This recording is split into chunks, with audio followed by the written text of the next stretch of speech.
I am Jimbo Paris, and you are listening to The Jimbo Paris Show.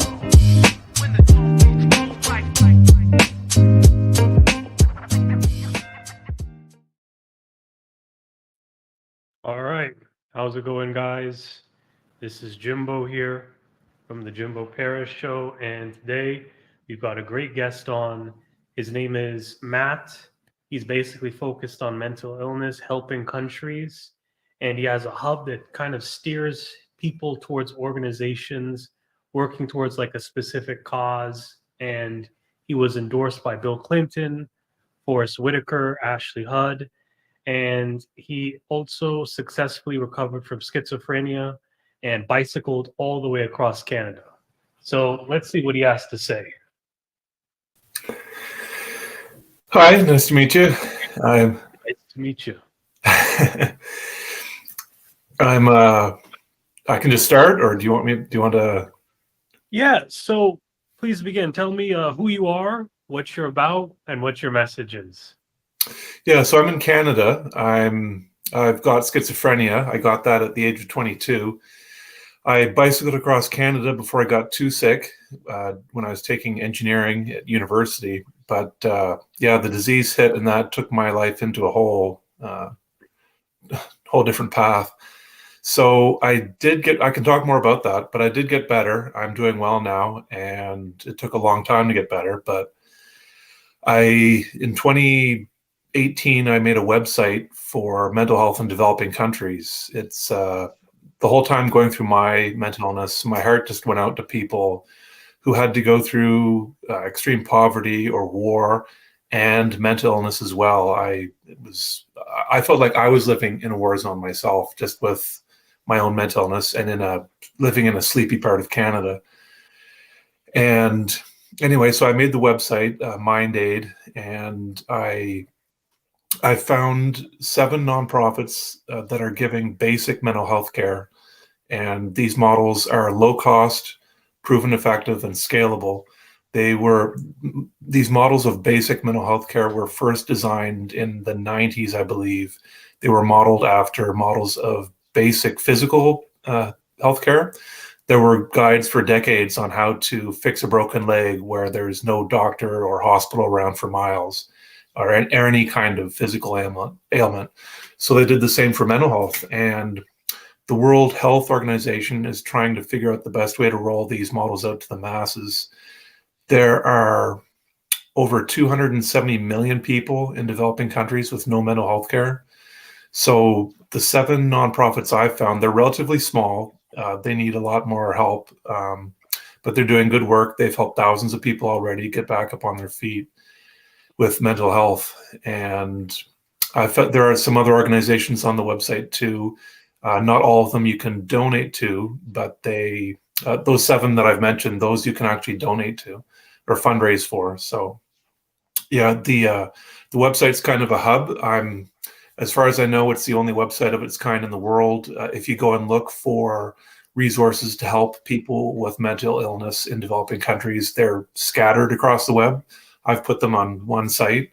So I actually just found some a couple days ago, about half a dozen more groups I'd never heard of before, and I put them on there, including one that's helping people in Ukraine get mental health support. So I haven't added that one to the web just yet, but onto my website yet, but I want to put that up at the top of the page. So yeah, I've also I can talk about my time with schizophrenia. I can talk more about the mental health in developing countries part. I can talk about just mental health tips in general. I've read a lot of books on how to get myself better, and I can share whatever you want. Definitely. One big thing I'm interested in, what do you mean by war zone? Oh, like for me, myself? Yes, with your struggles. Yeah. For example, when I first got sick, I was 22. It was 1994, and a friend of my mom saw me walking downtown where I live, and she said Matthew looked like he was walking through a world of flying glass. And I'm like, Yeah, that's how I describe it. It was sensory stimuli overload. It was and terrifying. It felt like I was literally being shot at, or walking through shrapnel, bombs being fired at me. It literally felt like I was just the fear. I mean, that was the anxiety. I yearned for something as beautiful as butterflies in my stomach for anxiety. The anxiety was like a machete right through my chest. It was. I've heard other people say that too. Anxiety is like a knife in their chest, and it was definitely like that for me. I knew I wasn't in a war zone. I knew I was walking down. It's a nice sunny day. I was in. I was in by no means a war zone. I live in a sleepy little town, but it literally felt like I was walking through a world of flying glass. So I went through that for years, and it slowly left bit by bit. But my heart went out to people who have to be in actual war zones and go through mental illness at the same time. So, Yeah, I was just trying to understand your situation better. Here's another question. What is schizophrenia? yeah, so a lot of people say to me, I don't know much about it. And I'm going to say this right off the bat, and I wish we weren't in a state that I have to say this right off the bat. It hurts me to have to say this right off the bat. The stats on violence and schizophrenia I've read two stats. First off, there's not a lot of information about schizophrenia. There are a handful of books I found. There are a lot more books on depression or anxiety. But with schizophrenia, I found two stats. In general, the general rate of violence in the population here in Canada, and maybe similar in the US, is 2%. 2% of the population, the general population, are violent. And that doesn't mean they're all killing people. In Canada, the rate of homicide is one person per 150,000 people every year. So that's like 0.0006% or something. So this 2% of the population, of the general population that's violent, it could be kicking, biting, scratching, violent bar fights. The World Health Organization says violence is actually difficult to define. There's a lot of different components to it. Psychological violence. The two stats I found on schizophrenia are people with schizophrenia have the exact same rate, 2%. It's no different. It's no more violent than the general population. Then the other stat I found is 4%, that 4% of people with schizophrenia are violent. So still 2 to 4%, that's low. I mean, 96 to 98% of people with schizophrenia are just not violent. And that's the way I was. I've never wanted to hit anybody in my life, sick or healthy. I live in Canada, didn't want to play hockey. Everyone else played hockey. I didn't want to play hockey. I didn't like the fighting. And anyway, I try to say that first off, because I know some people might be scared of people with schizophrenia. I'm trying to change that. And I think if people knew those two stats, like the 2 to 4%, I think that might make things more clear in people's minds instead of this vague sort of random, I don't know, much about schizophrenia. So I just like getting that out of the way first. I'd rather not have to talk about that because I wish everybody just knew that, and I didn't have to even mention violence. It's like saying people who are left-handed could be violent, or people who wear glasses could be violent. It's just like it's not that much different. So, and I'm not an expert. This is just stuff I've read. The only official certification I have is an engineering degree. I've just got lived experience and read a lot of books. So question everything I say.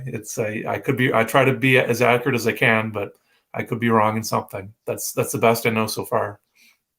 So schizophrenia is, it often has depression and anxiety along with it at the same time. I did. The schizophrenia part, 75% of people with schizophrenia hear or see things. They hallucinate. I never did. I was in the 25% that didn't. And there's another thing called schizoaffective disorder, which is a combination of schizophrenia and bipolar. The stats for schizophrenia, 1% of the population has schizophrenia. And if you include psychosis and schizophrenia are different. Schizophrenia, I guess, is a kind of psychosis. The stat on schizophrenia and psychosis, I think it's like 3% or 4% of the population has schizophrenia or psychosis. It's yeah. So with psychosis, for me, I never hallucinated, but I did have more sort of trippy things going on, like my sense of time was affected. Time just went by so slowly, so unbelievably slowly. I I felt sometimes that if my vision went, it wasn't a trippy thing. Like I just felt like I couldn't see things in 3 dimensions anymore. It was more like 2 dimensions. I still could, if you threw me a ball, I could catch it. It wasn't like I couldn't see in stereo or anything. It's sort of hard to describe, but I've heard other people with depression or other mental illness say they feel disconnected, and that's what it felt like. I was disconnected. I've heard some people say with schizophrenia that it's like watching TV. Like you can see exactly what's in front of you, but you can't reach out and interact through the screen. You just feel very disconnected, like you're watching a movie of your life or something. It's that feeling. And I didn't, it was so hard to get out of bed in the morning and to keep going through the day. I really just wanted to lie there. To be honest, the first 15 years of my recovery, I wanted to be in a coma. I literally would rather have just been in a coma. It's so, but before I talk about like how bad schizophrenia is, like how horrible it is, for people out there listening who have it or who have a family member who have it, I want to tell you that it's possible to get through. Like there is hope. There's on my website, minday.ca, I've got a button there called free tips up at the top of the website. And that's a list of my top resources for mental health in general, including some for schizophrenia. And I sort of have two messages for people who haven't gone through schizophrenia or mental illness. I try to let them know like how difficult it is, so people can show more respect and have more empathy for people going through mental illness or schizophrenia. My other point I try to make is for people going through it, I want to downplay how difficult it is and say you can get through it. You can keep going. Navy SEALs are taught that they are capable in their training. They're taught that they're capable of 20 times more than they think they are. And that 20 times number is a random, semi-random number. But they teach them in their training. The Navy SEALs just stop. They say, I'm done. I cannot go any further. They take them to the brink of their physical and mental exhaustion. And they say, no, you're not done. You can keep going. And somewhere from within that they didn't even know they had, they just keep going. And that's the way I felt going through my mental illness. There were days, I mean, the whole time, it's just like, I don't know how I'm going to do this. I don't know if I can do this. And I don't know what to do. But you just find somehow the energy in you to just keep going. And yeah. So schizophrenia is, I don't think it's a whole lot different from a lot of other mental illnesses. People may make it or think that it's very, very different. I know the hallucinations, some people have good, like nice hallucinations, beautiful hallucinations. They see things in the sky, like colors and images that are very pleasing. Other people have horrible hallucinations, people yelling horrible things at them all day long for years. One very interesting thing that's being worked on is called avatar therapy. This is for people who have hallucinations. Avatar therapy, you have a counselor or therapist in a room and you can't see them.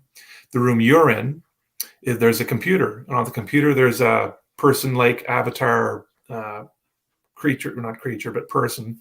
And the counselor in the other room, who you can't see, talks to you through this avatar, this on the computer screen, this person on the screen, computer generated. And you, with your hallucinations, you get to talk to this avatar on the screen, and you get to talk, and the avatar represents your hallucinations. So you actually get to talk back to your hallucinations. The good thing about this is that the wild thing about this is that people through this therapy, after maybe 6, 8, 10 sessions or so once a week, their hallucinations stop.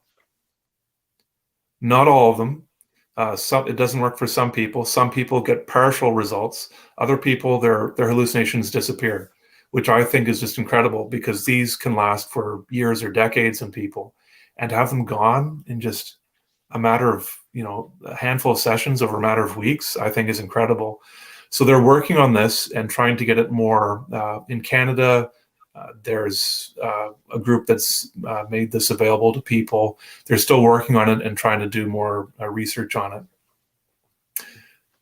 Another thing that's quite incredible too, there's a man, Dr. Javier, you would write it Xavier, but he says Dr. Javier Amador. He has a TEDx talk, and he talks about how people with schizophrenia, there's about 50% of them who don't want to take their medication. And he says it's a symptom called anosognosia. And he talks about it in the TED talk. He says people, there are ways to, he says they really believe that they are not sick, and their family members have a really hard time trying to get them treatment. It causes a rift between the family member and the rest of the family. The family member does not want to take treatment, and just lots of arguments and fighting. Police can be involved, taken to the hospital, and it just gets everybody upset. What Dr. Amador teaches is a way to interact with this family member or your patient, if the person's your patient, if you're a mental health professional, and you rebuild the relationship and you get them positive, you get them on your side, and the patient is willing. Many patients are willing to take the treatment, even though they still don't think they're sick. They're willing to take the treatment. His website, he's got his TEDx talk. His website is the Leap. It's leapinstitute.org. And I think that's incredible, because in the States, 3 million people have schizophrenia, 1% of the population. And with 50% of them who have the disease and don't think they're sick and don't get treatment, that's 1.5 million who could get treatment and get better if their family members and doctors knew how to deal with them in this way, which I think that too is incredible. It's I just wanted to share that. Interesting points. And do you think you could deal with the issues unmedicated? So I'm not a professional myself. From what I understand, other mental illnesses, if they're milder, you can get away without medication. That's pretty common for people to do more lifestyle, meditation, exercise, all sorts of things you can do, self-help practices to get yourself better. With the more severe mental illnesses, if it's like severe depression, severe anxiety, people often need medication. With schizophrenia, medication's often an answer. I don't think too many people, from what I know, have a severe form of schizophrenia, a mild form of schizophrenia. It's usually more on the severe spectrum. So I'm on medication. I take it. I've been taking it for 28 years, same drug, and I'm thankful for it, and I'm not planning to go off it until they do find a cure. You never know. Sometimes they might find a cure one of these days. So that'd be wonderful. Are there any role models you have or other people you know have that also deal with mental illnesses as well? I have some role models for people with mental illness. I can't think of any off the top of my head, and I should think more about that. It's I do know that there's a young lady, Cecilia Mago. Actually, I don't know how you say her last name, Mago or Maguff. It's McGough, and she's got a TED Talk. She has schizophrenia, and her TED Talk that came out in 2015 is called "I Am Not a Monster: Schizophrenia." She's in her mid-20s, and in her, she's trying to tell people like, I have schizophrenia, but I'm not a monster. I don't, I'm not out to hurt anybody. She started a nonprofit. She's in New York City. She has student advocates with schizophrenia or psychosis all around the world. And they help, because schizophrenia often hits people late teens, early 20s. With women, it might hit a bit later, maybe late 20s, but that's not set in stone. You can get a girl who gets it like at 13 or something. It's schizophrenia is also known to skip generations sometimes, but there's still there's mystery around it. They don't know exactly everything about it. But her nonprofit, she's got a student advocates because schizophrenia often hits at the university age. And I'm really impressed with what she's doing for schizophrenia. It's when COVID hit, she started posting videos of their Zoom sessions with their student advocates with schizophrenia or psychosis all over the world. And for the first time in my life, I was seeing pictures of people who have the same thing as me, schizophrenia. They'd have like a photo of like a Zoom session with like 10, 12, 20 people on it. And they just kept posting these. And I'd never seen so many people. And it just shows how much we're not represented in the media, or how many people even I've met in my life. We all kind of hide around it. We're not out loud and proud with it.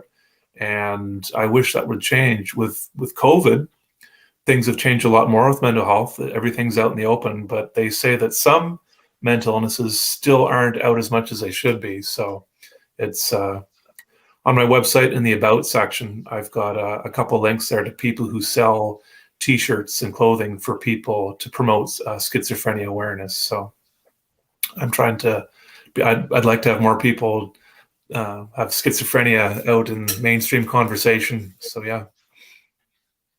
So yeah, she's a role model for me. Another lady with, I think she's got schizoaffective disorder, and her name's Lauren Kennedy. She's in Alberta, Canada, and she's got a YouTube channel called Living Well with Schizophrenia. And I really like that resource she's got. I think she's done a great job of teaching people how to get through schizophrenia or help a family member with it. Good. And speaking of this, you also, hopefully this is related, but you also worked in an orphanage, right? In an orphanage? Yes. No, I didn't. No. I just wanted to clarify too, the Bill Clinton and Ashley Judd and other people there, they hadn't endorsed me, but they've endorsed the 7 nonprofits that I've been advocating for. Those small nonprofits for the mental health and developing. Yeah, the small nonprofits for the mental health and developing countries, giving basic mental health care. They do have some big names behind them endorsing their stuff. So yeah, I try to promote that. Robin Williams' son, Zak Williams, he is, and Tim Shriver, of the founder of the Special Olympics, and Allison Janney, the actress from the TV show The West Wing. They and others have a hashtag Break the Chains platform, because some people with mental illness are actually kept in chains in some countries. They estimate hundreds of thousands, not millions, but hundreds of thousands of people with untreated mental illness kept in chains in 60 countries. And I linked to their website on my website, hashtag Break the Chains, and that there's a pledge there you can sign. They're looking for 20,000 signatures. If any of your viewers want to sign that, they're trying to get help to unchain people with mental illness. And yeah, so Zak Williams helps promote that. Yeah, just at the bottom there, if you scroll down just a little bit, yeah, then the blue hashtag Break the Chains, there's a link there.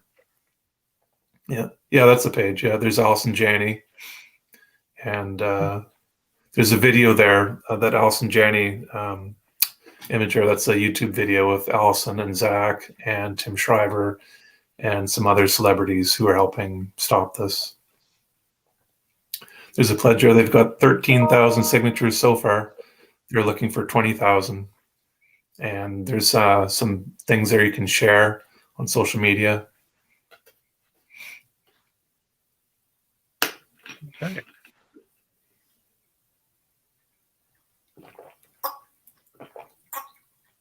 Okay. Okay. And how did being a civil engineer have an impact on your career success? Let's see. Growing up, I had a pretty average youth. Nothing exceptional happened to me. Nothing exceptionally bad happened to me. And I was a straight A student in university. My symptoms started to kick in a little bit, but I could still do stuff. They didn't hinder me too much, not like they would when they really hit at 22. But from 18 to 22, I could feel some symptoms coming on, more like low energy, bit blunted emotionally. The engineering, my marks went down a little bit in that. I couldn't think totally as clearly as I could as I did in high school. The engineering, it teaches you problem solving for sure on how to just keep going with these long problems. And yeah, I'd have to say that if anything that helped me later in life, like specifically through my disease, it was my bike trip across Canada. That really put some wind in my sails. That gave me a lot of confidence. It taught me about pacing. I know I biked from Vancouver to St. John's, Newfoundland, right across the country. And I know like sometimes I'd get a burst of energy and I'm like, Matthew, you've got, another 100 kilometers to bike here today. Like, don't go too hard right now. I had to pace myself. And I did that with my disease. I had to pace myself. I really had to watch my emotions, not to get too stressed out and not to get too depressed. I had to try to keep them balanced as best as I could. And it was tough, but the pacing of myself through my bike trip, that I think that helped. And plus just the confidence. It was, I remember thinking, if I can bike across Canada, maybe I can get through schizophrenia. And yeah. Do you think there are advantages to having schizophrenia? So I know other people. So there's a book I touted on my free tips button on my website. It's called The Survivor Personality. And they say people who've gotten through horrible things like the Holocaust, natural disasters, alcoholism, cancer, they all say the same thing. They say, I would never, ever want to go through that again, but that was the best thing that could ever have happened to me. And with me, I've really felt like I've just had to fight for so long, for 27 years. February 11th of 2021, my disease stopped. The pain just stopped. I still took my medication. I'm still on it now, but the symptoms stopped. I've been left in this the last year has been this kind of debriefing phase. Like I get to actually think and ponder and reflect on what I've been through. And so what I'm trying to do is I'm working on actually getting out of the pain, out of the fighting, like getting out of the Holocaust or getting out of the natural disaster. I'm getting into a place finally of just peace and contentment, and just I can sit here, I can enjoy life. I'm not trying to figure out how to make it through the next few minutes. I just get to sit here and enjoy life. And what I'm trying to do is I get time to think about what I've been through, and I'm slowly I'm gaining confidence and strength and holding my head up high for the first time in 30 years. I get to hold my head up high and say, look, like I don't have to hang my head in shame. It's, I get to stand tall. And this is all very new to me. So the things that schizophrenia, that I'm thankful for, I'm working on that and I'm making headway. I know that one of the big things that I've been thankful for through the whole time, I guess, would be more empathy for other people. I Before I got sick, when I was a kid, I knew life could be bad. I knew you could lose your legs. I knew you could go blind. You could, be shot at in war, but I had no idea how bad it could be. And what I'm thankful for now is that for people who I look at other people on the street or people anywhere, and I'm much more understanding, maybe not of their specific problems, but of the depth of their pain or their suffering. I get now a lot more the suffering and struggles that people go through, even though I don't know their exact experience. And that is one thing that I've had for a long time. It's just more understanding for people and empathy.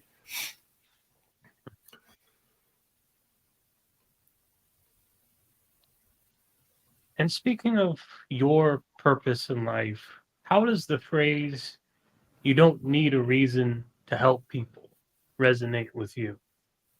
Hmm. I like that. I don't hear that phrase very often. Uh, you don't need a reason to help people.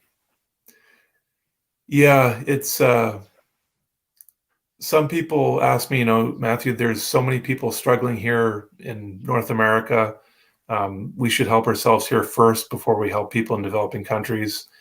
And on that note, a man from Harvard, he spoke at the UN. He said that every country, when it comes to mental health care, is a developing country. Uh, that said, I'd still rather be in Canada if I had schizophrenia versus Africa. But it's I'm trying to help people where I can. It's I know that for some people, I'm trying to encourage people to start becoming advocates themselves or helping more. I've been reading books on how to do that for myself for years, on how to do what I'm doing now. At the same time, for people going through mental illness or other really hard struggles, there's a lot of pressure for people to for people with mental illness to pressure to help other people. And I heard one mental health advocate say, if you're struggling with mental illness and it's all you can do to just fight every day for yourself, she said, don't worry about that. Your recovery is an amazing accomplishment.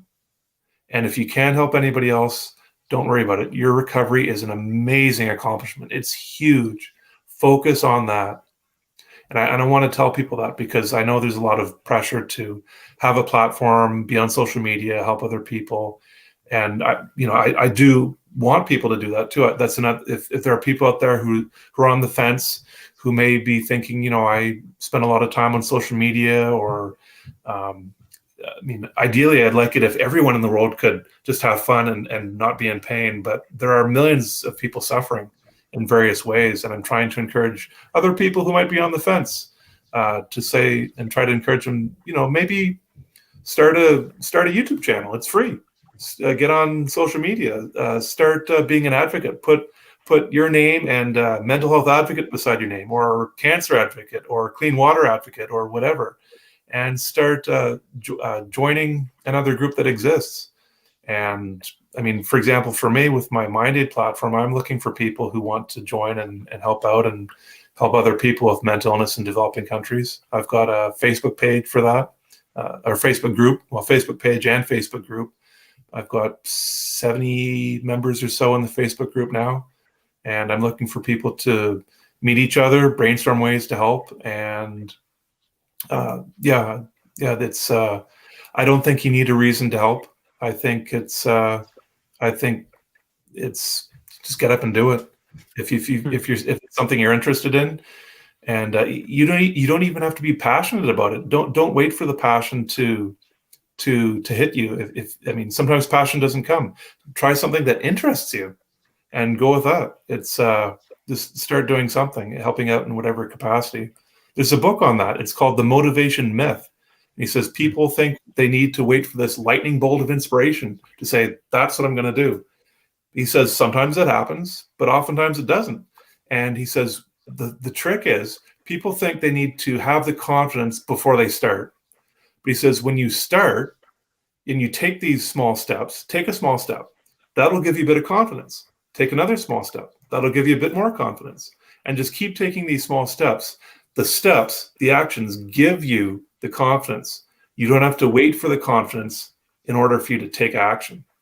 And that's what I've been doing with my website. I mean, I've slowly improved over my 27, 28 years of recovery. But it took me years before I was ready to build a website. And I remember the first day I phoned a guy, can you make a website for me? Just making a phone call. That was it. I was like, oh, what am I doing? And but then I met with him, started conversations. The website eventually got made. And then I said, oh, I'm going on Facebook. Oh, what am I doing? And then I got on Facebook, and then I got on YouTube and LinkedIn and TikTok and Twitter. And it's I kept taking one step at a time when I was ready for it. The Canadian Olympic rower from years ago, Marnie McBean, in her book, she talks about being comfortably uncomfortable. Get out of your comfort zone a little bit, be uncomfortable, but in the comfortable part of uncomfortable. Don't push yourself too hard. It's a way to keep taking action and not stress yourself out too much. That's some excellent advice. It's the actions that create the confidence. Yeah, that really resonated with me. I've been doing that. It's just and a lot of stuff just starts with a phone call or a message to somebody, and just looking for more information, and just making that initial reaching out to somebody. Say, hi, I'm thinking of doing this. Just wondering, can you help me out with this at all, or steer me in a direction, or give me a bit more information? Reading books, or whatever your favorite learning style is, whether it's podcasts or videos. For me, I read a lot of books on how to do advocacy work, how to get on social media and fundraising and networking, people skills. I've read tons of books on how to do all this. So learning all this stuff is one thing you can do. It's skills building, skills you can use. And I wish I could have used them years ago when I was reading these books, but I just didn't. I was waiting for my brain, my health to catch up with me, my mental health to catch up. And now I'm starting to reap the benefits of all that reading and learning. I get to do this stuff, and I find, I'm reaching out to people, other mental health advocates, and I sort of know the lingo. I've read the books. I sort of know what to do. So it's and learning is easy. It's free. It's books are in your library for free. It's cheap. It's yeah. Speaking of what you've done, let's talk about your Mind Aid 2022 challenge and the success you've had with that. You treated about 10,000 women, correct? Yeah. So a couple years ago, I thought, I wonder if I've had a small impact so far with my Mind Aid platform. I've helped some people, but I'd like to help more. And a couple years ago, I thought, if I started a fundraiser for about $1 million, that could possibly get more eyes on it. If I started a fundraiser for like 5 or 10,000, maybe not as many people would take note of that. But I thought $1 million can get more attention. TV stations and the media might want to get on that more if it's a large amount of money. But a couple years ago, when I had that idea, I didn't have the strength, the mental strength to run with that. I was just happy I was on Facebook. And anyway, this past December, I thought, well, why didn't I try it? Why didn't I try to start a fundraiser for $1 million? So I looked at the 7 nonprofits I've been steering people towards, and I chose strongminds.org, because they already had a built-in fundraising platform right on their website. So that just made it easier for me to choose. Strong Minds, they focus on helping women with depression in Africa, and they've helped thousands of women so far. They use talk-based group therapy, no medications, and they've had really good success. The women go in groups of 8 or 10 people, and they meet for, I think, 12 weeks.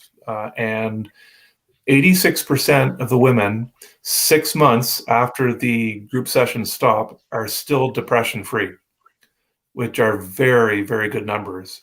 and the founder of Strong Minds, Sean Mayberry, he's trying to ramp up his work, and it's scalable. These models of basic mental health care are scalable. Like the 7 nonprofits, they use these models too, similar models.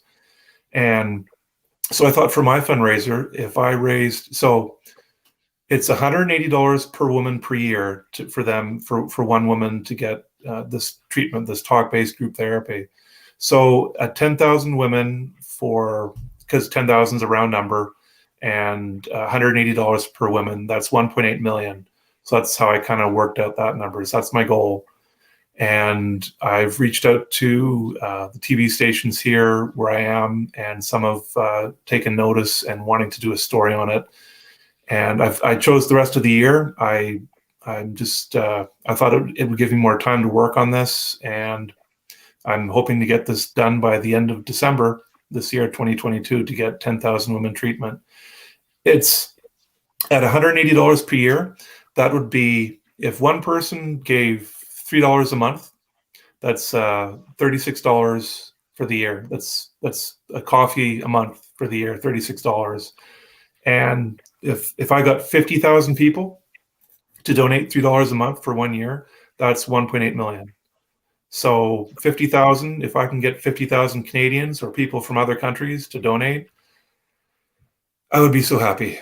And I mean, the 10,000 women who that would help, it would literally change their lives. Strong Minds is focusing on women because you help a woman get through their depression, it ripples out so much further into the family, and their kids can go to school. There's a whole bunch of reasons why that just ripples out so much by helping women with depression. So that would mean the world to thousands of women with depression in Africa.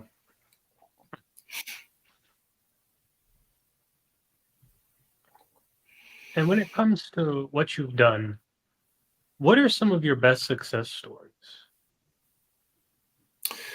With the MindAid platform? Yeah, with some of the clients you've worked with. Do you consider yourself a coach? I'm not. I wouldn't say I'm a coach. I have thought of taking peer support training.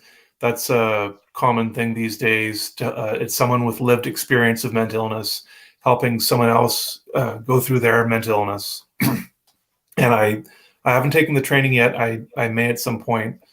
I have been helping some people with schizophrenia. Actually, I'm not. I'm trying to get into more public speaking, and this has happened in the last month or so. In one of the provinces here, in Canada, there's the Schizophrenia Society of Canada, and they have provincial chapters in each province. I've been talking to, doing some Zooms with family members of people with schizophrenia in Newfoundland, one of the provinces, and it went very well. The people there said they're learning how to deal with their own family member who has schizophrenia. I've also been giving some talks in my province, New Brunswick, with nursing students, trying to tell them what schizophrenia is like, things that can help them, make them more aware of it.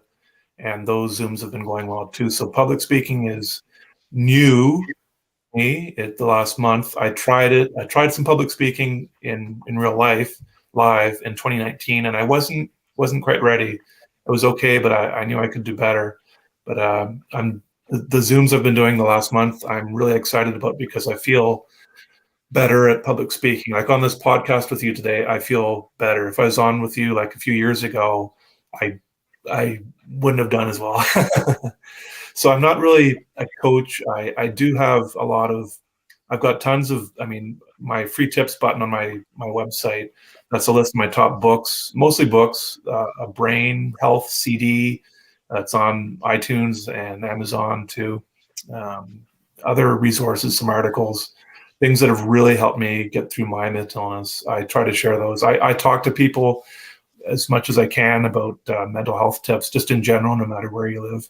I would like to have more impact with my MindAid platform.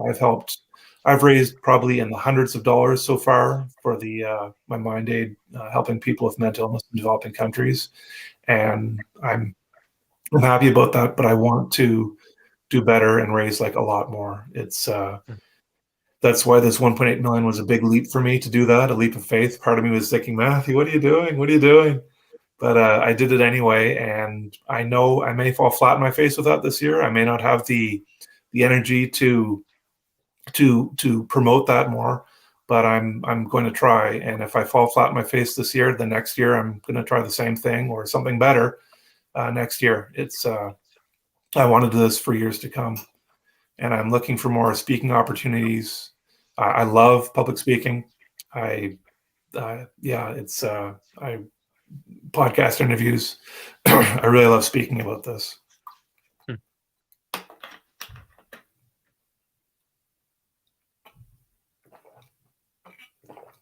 Why is speaking important to you?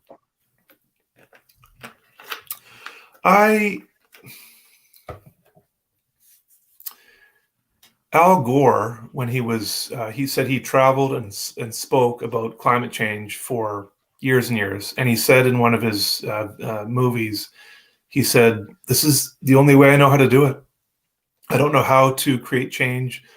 I don't know other way to do it than to travel and speak." And I know virtual has really changed the world now with like the traveling part of it. But speaking, it's connection with people. There was I read a story about a man who he worked in a radio station, and callers he was talking about something, and he said, "You know what? I'm tired of sort of dancing around the issue. I'm just going to say it out loud, whatever the issue was." And he did. He said, "You know what? I'm just tired of dancing around it. I'm just going to say it how it is." And that was that. And after he was done, he hung up the mic, and he said, "You know what? I was pretty much ready to just hear that I was fired." He said, I was just tired of keeping it in. So he walked up expecting to be fired. And what happened though is all these people called in saying, "Me too." And he realized afterwards, he said, people are starving for human connection. That's why we watch movies. Movie directors say actors are just so open with their emotions. They cry in front of you, they laugh in front of you, they get angry and upset, and we just eat it up, seeing this display of emotions. And we're just starving for human connection.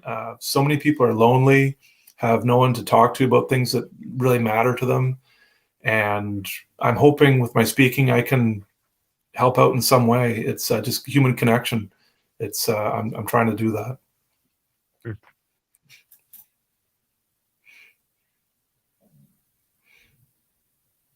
How did you find human connection?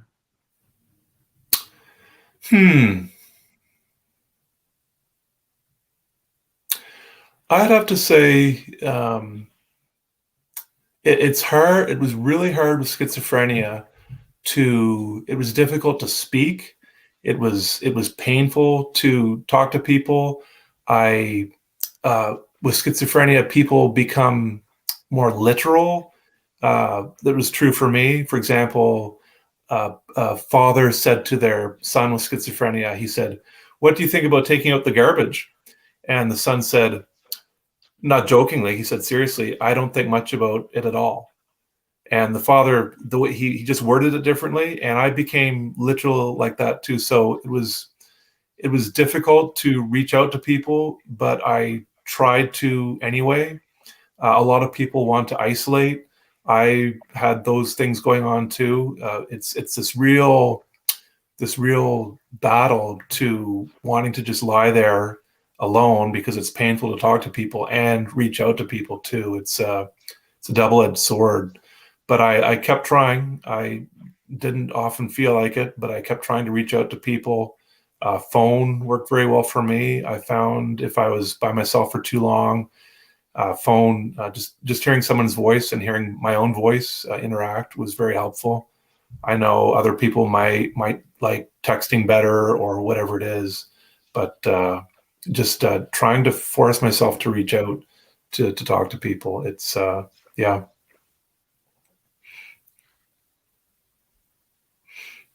What advice would you give to anyone listening right now concerning human connection? Concerning human connection. You're not that much different from other people. With mental illness, it makes you feel so different, so alone, so isolated. You feel like you're the only one in the world going through this. And I want to remind people that there are millions of people who've gone through what you've gone through before. Even if you've got something that is so rare that you're just one out of a handful of people who've ever had it in the history of the planet. Your stories of suffering are so common. Millions of us suffer at some point in our life. Billions. It's been happening for millennia. And I just want to remind you that we're so much more the same. We all have differences, but we're more alike than we are different.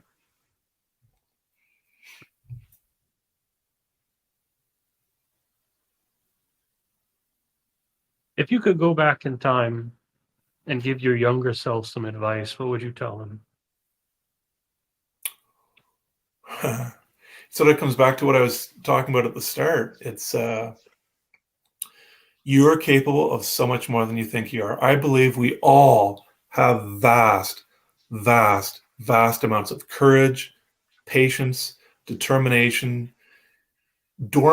lying dormant inside us, waiting to be used at a moment's notice during crisis. It's there all the time. We're capable of so much more. Was it Theodore Roosevelt, the U.S. president? He's got a line about how people we can just keep fighting so much harder than we think we can. It's maybe that's not the best quote for that, but it's very similar. But yeah, it's if I could tell myself, Matthew, this is what you're going to do with your life down the road. This is what's going to happen to you. I'm like, whoa, I don't know about that. I don't know if I can do that. What? Really? That's what I'm going to go through? Wow. Holy smokes. But I'd tell myself, Matthew, you are going to be given, you already have deep within you, lying dormant, courage, patience, determination, and you will be able to get through this. You will come out the other end. You will find peace and contentment. It's if I could tell my younger self that, I'd have loved to hear it.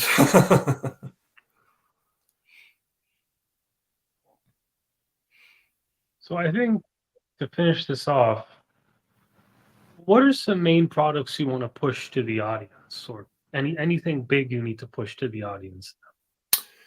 Yeah, so the fundraiser for Ukraine, or the donation site, and it's a website because the Ukraine war is so it's top of mind for everybody right now, and there's ways to help. I just found this a couple days ago.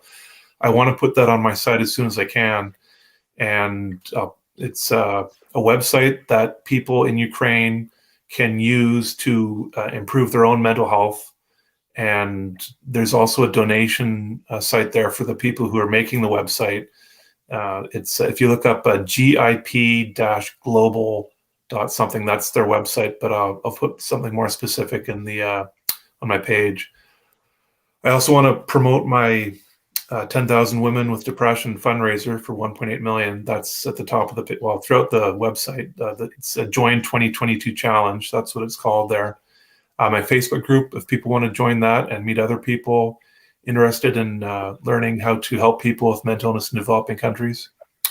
Yeah, so there's that's the website right there, and they've got a Facebook page and Instagram, and there's a donation button that's not on that site, but one of the ladies who works for that, I've noticed it on her LinkedIn page, another donation button that goes straight to help for mental health in Ukraine.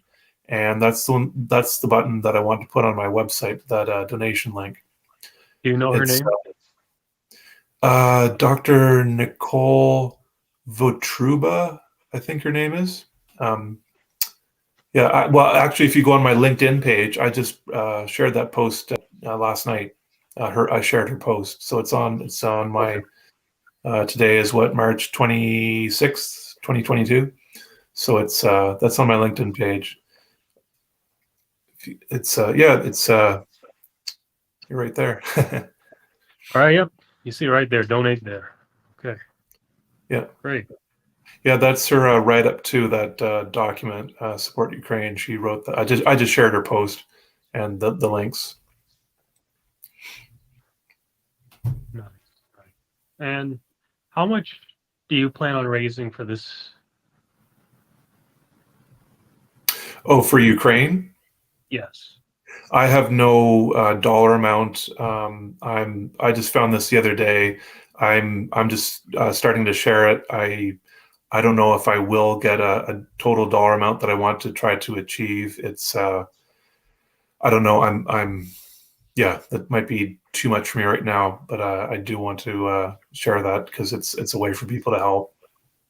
Mm, great. Great. And what's the future?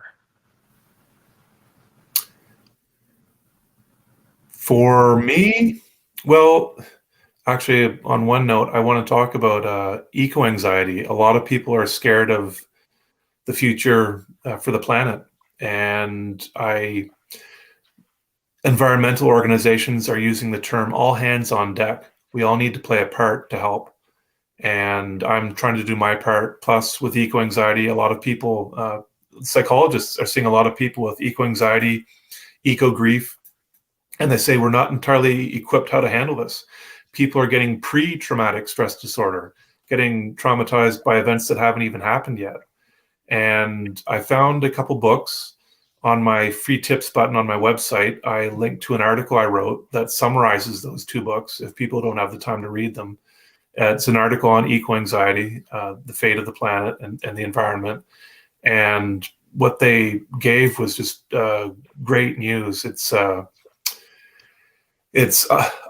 mean, I'm no expert, and they say, one of the authors says in the books, not one single person on the planet knows today what's going to happen with the environment. Not one single person knows, but there's ways we can not get as stressed out about it.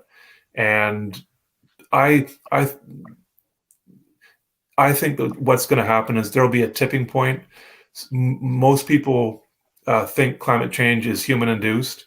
Governments around the world are acting on it already. They have been acting on it for years. They say it's like, people think climate change is like this big boulder that we have to roll up a hill and then let it roll downhill. But really, where we are is that boulder is already at the top of the hill. It's actually rolling down the hill already, with hundreds of millions, if not billions, of hands pushing it downhill. They've had so many people working on climate change for decades, and we're way ahead, much further than people really think we are. And the thing is, they say we just need to get that ball rolling 10 times as fast.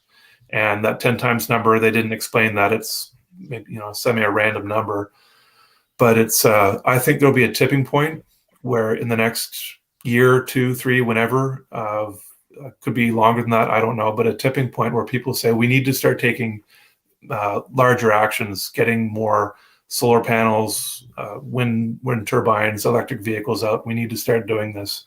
Norway has 49% of its vehicles electric already. And there are so many, so with news is addictive, which I didn't know. News is addictive. Also, with news, they say when you're watching stories, they've done studies with news. People who see too much, well, not just news, but anything, people who see too much of a negative story start to become apathetic.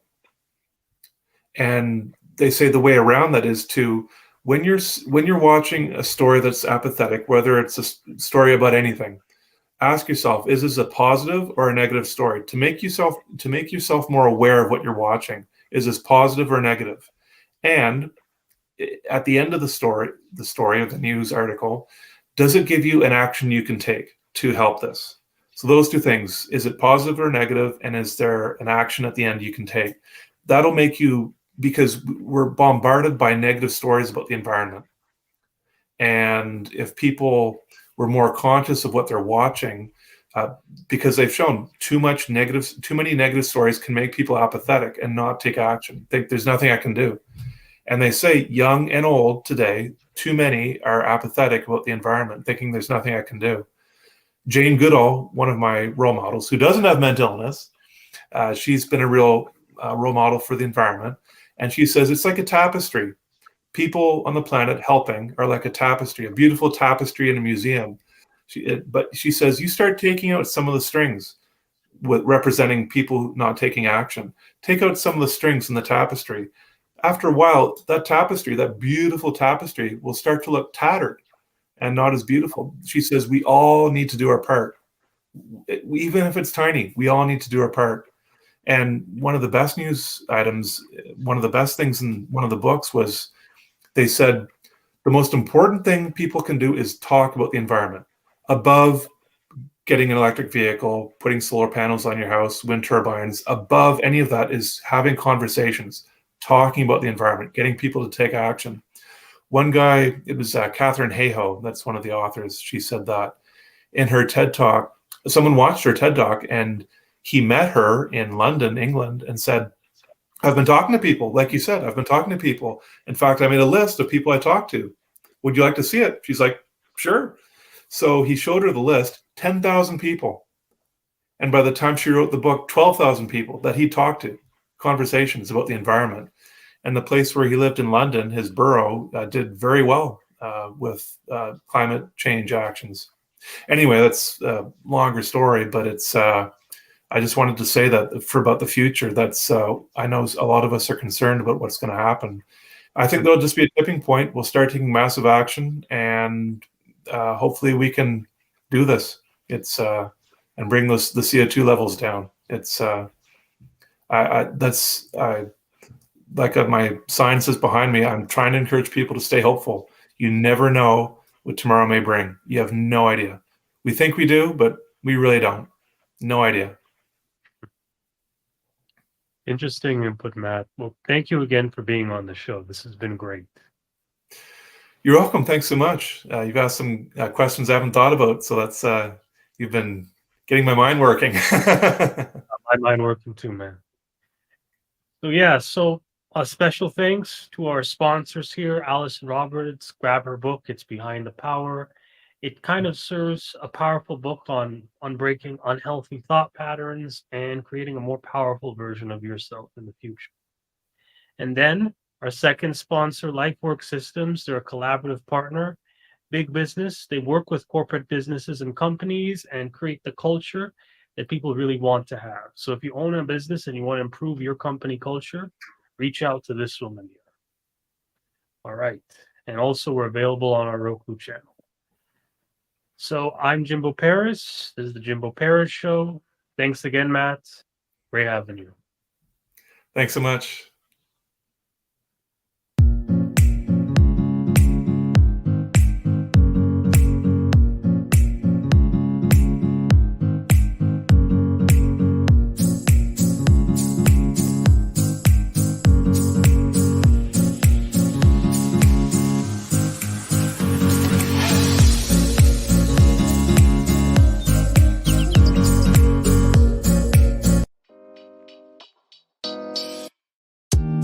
Thank you for listening to the Jimbo Paris Show.